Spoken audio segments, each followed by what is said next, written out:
Alors, ces derniers jours, le Bitcoin est redevenu un des sujets à la mode après avoir atteint 100 000 $. Lorsque nous faisons des recherches, l'un des livres les plus cités était Internet of Money, écrit par Andreas Antonopoulos. Et honnêtement, après avoir lu ce livre, nous sommes tout simplement tombés amoureux des opportunités que cette technologie va apporter, en particulier dans le domaine de la finance. Certains d'entre vous ont déjà peut-être investi dans le Bitcoin ou ont entendu dire que son prix est très élevé un jour et très bas le lendemain. L'auteur dit que vous devez ignorer le prix, ignorer les crypto-monnaies en tant qu'argent, mais comprenez plutôt la technologie qui se cache derrière ces crypto-monnaies. L'auteur pense également que c'est une idée très terrible de considérer le Bitcoin comme un investissement en raison de sa nature hautement spéculative et très volatile. Pour l'instant, le premier investissement que vous devez faire, ou bien le meilleur investissement que vous devez faire, c'est de comprendre et de faire des recherches pour comprendre cette technologie, parce que quiconque comprendra cette technologie en tirera vraiment profit. Alors, qu'est-ce que le Bitcoin? Beaucoup de gens pensent que le Bitcoin est une monnaie numérique, mais c'est bien plus que ça. Dire que le Bitcoin est une monnaie numérique, c'est comme si vous disiez que le courrier électronique était Internet. L'argent n'est qu'une première application. Lorsque les gens appellent le Bitcoin une monnaie numérique, ils passent complètement à côté de l'essentiel, parce que l'euro est une monnaie numérique. Le dollar américain est une monnaie numérique. Le franc CFA même est une monnaie numérique. Lorsque vous payez votre nourriture par carte, vous utilisez une monnaie numérique. Si nous utilisons déjà une monnaie numérique, alors quel est l'intérêt du Bitcoin? Et qu'est-ce qui le rend si spécial? La différence fondamentale est que dans le système financier actuel, vos transactions sont contrôlées par les organisations centralisées, alors que dans le cas du Bitcoin, elles ne le sont pas. Le Bitcoin a un réseau décentralisé. Il n'appartient à personne et n'est contrôlé par personne. Dans le Bitcoin, c'est du pair à pair. Mais dans le système actuel, c'est du pair à institution financière, puis à pair. La numérisation a commencé comme un rêve du gouvernement afin qu'il puisse un jour contrôler toutes les transactions financières de chaque être humain sur la planète. Et ils y parviennent. Regardez autour de vous. L'argent liquide s'envole de la circulation. Les pays scandinaves fonctionnent presque sans argent aujourd'hui. Les enfants nés aujourd'hui peut-être ne sauront pas ce que c'est que l'argent liquide. Imaginez un instant qu'il n'y ait pas d'argent liquide et que vous allez au restaurant pour manger, mais que votre banque ne vous le permet pas parce que vous avez dit quelque chose contre le système politique ou que vous vous êtes rendu à un événement politique inapproprié et que la banque a gelé votre compte. C'est un contrôle total. Et cela s'est déjà produit dans des pays comme la Grèce, l'Ukraine, l'Argentine, le Brésil. La numérisation est inévitable. Et si c'est le cas, n'est-il pas logique d'utiliser un système numérique sans contrôle? Avec le Bitcoin, vous n'avez pas besoin d'une banque parce que vous devenez votre propre banque. Personne ne contrôle votre argent à part vous. Pas de frais élevés et vous pouvez transférer de l'argent en quelques clics seulement à travers tout le monde entier. Le seul problème est que nous en sommes qu'au tout début et l'infrastructure n'est pas encore prête pour un usage de masse. Si vous voulez comprendre à quel stade nous en sommes avec les crypto-monnaies, imaginez-vous comme une personne qui essaye de comprendre Internet dans les années 1990. Nous sommes exactement à ce stade avec les crypto-monnaies. Aujourd'hui, seuls 1 milliard de personnes sur la planète ont accès aux services bancaires. Les 6,5 milliards restants n'ont pas de compte bancaire ou de lien avec une banque. Le Bitcoin vise à connecter ces 6,5 milliards au monde de la finance. Pouvez-vous imaginer ce qui se passe lorsque vous connectez 6,5 milliards de personnes à une économie mondiale sans aucune barrière? C'est vraiment révolutionnaire. Aujourd'hui, de nombreuses personnes travaillent dans différents pays et envoient de l'argent chez elles pour subvenir aux besoins de leur famille. Les sociétés de transfert d'argent telles que Western Union, MoneyGram facturent des frais très élevés. Imaginez ce qui se passe lorsqu'un immigrant découvre qu'il peut faire la même chose avec le Bitcoin, non pas pour une commission de 30%, ni de 10%, ni de 5%,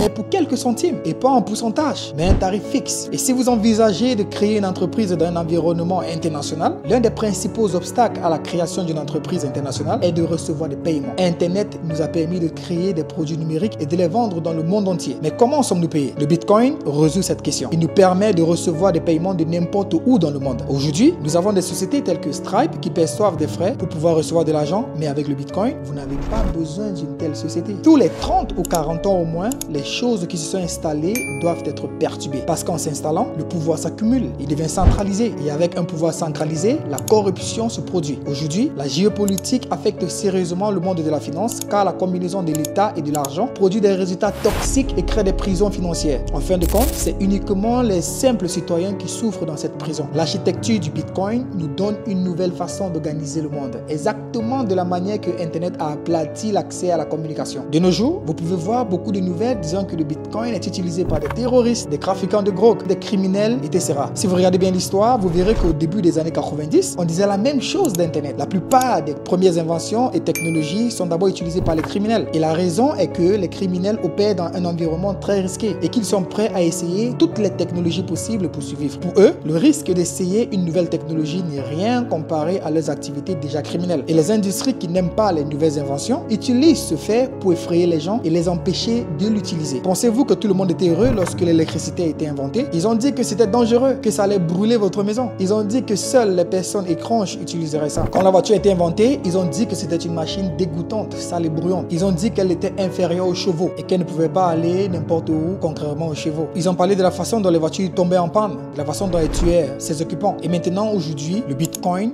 menace la plus grande industrie du monde, qui est la finance. Bien sûr, ils vont s'y opposer. Ils vont utiliser les tactiques les plus courantes et les plus efficaces, comme la peur et les médias. Quand vous lancez une technologie révolutionnaire au milieu des organisations les plus puissantes de la planète, elles n'aiment pas ça. Ils vous diront que nous craignons que les criminels utilisent le Bitcoin. Mais la vérité est qu'ils sont bien plus terrifiés que nous. Ils disent que le Bitcoin n'est pas sûr. En matière de sécurité informatique, il existe un terme amusant appelé pot de miel, honeypot en anglais. Un pot de miel est un système conçu pour attirer les pirates informatiques, comme les abeilles. La plupart des sociétés informatiques comme Google et Apple utilisent cette tactique. Par exemple, lorsqu'elles construisent une nouvelle application, elles annoncent une grosse récompense pour quiconque peut la pirater. Quel plus grand pot de miel pourriez-vous avoir qu'un réseau financier qui a 6 milliards de dollars sur lui? Si vous piratez le Bitcoin, vous recevrez une récompense de plus de 6 milliards de dollars pour avoir trouvé un moyen de le pirater. Personne aujourd'hui n'a encore collecté ces récompenses et ce n'est pas parce qu'ils n'ont pas essayé. Ils ont essayé sans arrêt. Mais le Bitcoin reste très résistant. Au cours des 15 à 20 prochaines années, nous assisterons à un énorme changement dans les infrastructures financières. Mais pour l'instant, nous sommes au début de la route et beaucoup de gens sont sceptiques, ce qui est tout à fait naturel. D'abord, les humains ont commencé à faire du croc entre eux. Puis, ils ont utilisé des métaux précieux. Des métaux précieux à la monnaie de papier, du papier aux cartes plastiques et cette transition a toujours été douloureuse. Pensez-vous que les gens ont peur du Bitcoin? Imaginez à quel point ils ont paniqué quand on les a dit que maintenant, au lieu de faire du commerce d'or, ils feraient du marché de papier. Le Bitcoin est un changement encore plus radical. Dans notre système financier actuel, la relation entre la banque et son client est très similaire à la relation maître-esclave. Et voici la question la plus inconfortable que vous devez vous poser. Qui est l'esclave? Parce que dans un système de dette, l'une des deux parties est toujours l'esclave. Le maître ne vous sert pas vraiment. Ils se servent eux-mêmes parce qu'ils sont maîtres. Et c'est l'architecture de l'argent dans laquelle nous vivons. C'est l'architecture de l'argent que nous utilisons dans notre civilisation aujourd'hui. Une architecture de l'argent où vous n'avez aucun contrôle. Une architecture de l'argent dans laquelle chaque interaction est médiée par une tierce partie qui a un contrôle absolu sur cet argent. Aujourd'hui, si vous allez à un distributeur automatique et que vous y introduisez votre carte, la banque peut vous donner votre argent. Mais un autre jour, elle peut décider de ne pas vous donner votre argent. Comme l'ont découvert les habitants de Chypre, de Grèce, de Venezuela, d'Argentine, de Bolivie, du Brésil, de l'Ukraine et j'en passe. Un jour, vous allez à la banque et la banque ne veut pas vous donner votre argent parce qu'elle n'est pas obligée de le faire. C'est l'essence même d'une relation maître-esclave. Le Bitcoin est fondamentalement différent parce que dans le Bitcoin, vous ne devez absolument rien à personne et personne ne vous doit absolument rien. Ce n'est pas un système basé sur la dette, c'est un système basé sur la propriété absolue. En ce moment, vous pourrez penser que nous détestons les banquiers et les personnes qui travaillent dans les banques. Ce n'est pas vrai. Nous travaillons avec des banquiers. Ce sont des gens bien. Ils essayent de nourrir leur famille, de payer leur hypothèque, de garder un emploi stable. Cela n'a absolument rien à voir avec le fait que les gens sont mauvais. Cela a à voir avec le fait que ces institutions, par leur forme et par leur architecture, produisent des résultats qui ne sont pas bons. Elles produisent des résultats qui ne sont pas égalitaires. Elles produisent des résultats qui sont restrictifs. Elles commencent à exprimer le nativisme, le nationalisme, le tribalisme, la structure des classes. Et toutes ces choses font du monde un endroit plus petit. Si vous regardez très bien ce qu'est réellement l'argent, vous verrez que l'argent n'est qu'une forme de communication. C'est juste une langue. L'argent lui-même n'a aucune valeur. La vraie valeur est votre temps et votre travail. L'argent n'est qu'un langage que vous utilisez pour traduire vos vraies valeurs dans un langage commun. Si l'argent était langage, ne serait-il pas préférable d'utiliser un langage qui n'est contrôlé par personne? Ne serait-il pas préférable d'utiliser une langue qui n'est pas limitée par les frontières, les religions, la race et les politiciens? Dans la barre de description également, vous pourrez télécharger l'application Binance qui vous permettrait de faire vos premiers pas dans les crypto-monnaies. Et comme nous avons dit dans cette vidéo, ne pensez pas à investir dedans. Essayez plutôt de comprendre comment ça se passe. Essayez de faire des petits transferts pour voir justement comment ça se passe. C'est très décentralisé et vous avez le contrôle absolu sur votre argent. Alors si vous avez aimé cette vidéo, likez, partagez et laissez-nous en commentaire ce que vous en pensez. Surtout, activez la sonnette de notification pour ne rien manquer sur nos prochaines vidéos. Alors vous pouvez aussi voir ici qu'il y a justement une playlist qui est en train de s'afficher. N'hésitez pas à regarder justement le menu parce que tous les contenus que nous postons sur cette chaîne est un contenu de qualité. Que Dieu vous bénisse.